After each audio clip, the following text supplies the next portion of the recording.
One of the first steps to installing a lift is to find the center line of the bay. For this, you can guess and maybe come close, or you can follow this procedure.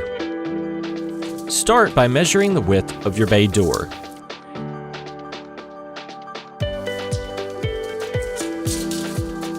Then, divide the width by 2 in order to mark the center of the door.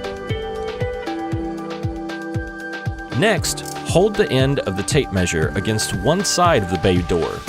Then, it's recommended to measure out 7 to 8 feet. Using a piece of chalk on your measurement, strike an arc. Now, follow the same procedure on the opposite side of the bay door. This will give you the second center mark of your bay.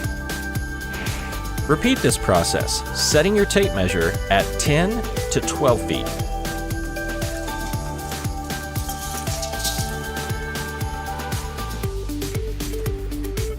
This will give you the third center mark of your bay.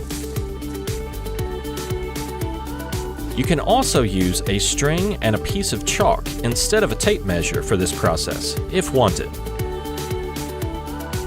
Once you have at least 3 center marks, snap a chalk line, making sure it intersects with each of your marks.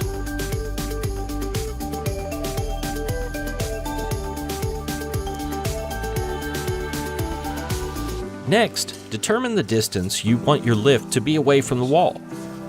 And using a tape measure, mark the floor in at least 3 positions. Please reference install instructions for recommended distances.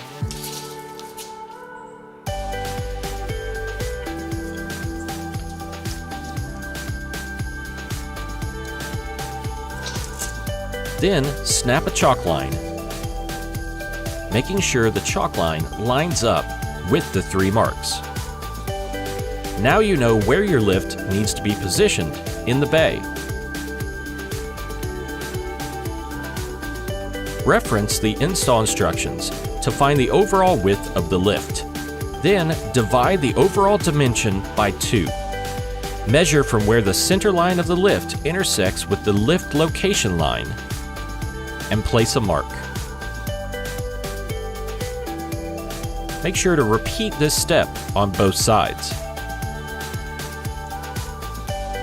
You now have the center line of your bay, the location of the lift, and the overall width of the lift marked in the bay.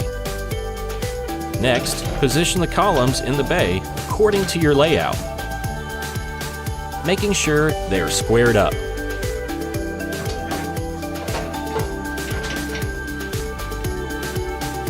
Now your lift is truly centered inside of your bay.